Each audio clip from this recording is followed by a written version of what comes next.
Hello friends, welcome to Rubik's Technique. Today in this video, I am going to tell you how to solve the edge parity of 4x4 cube.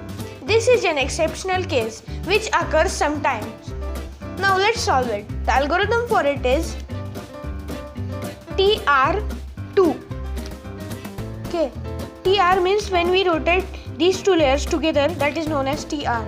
We are going to do it 2 times. So TR2 and B2, U2, TL prime, TL, U2, R prime, TR prime, that is U2, TR, U2, F2 and TR,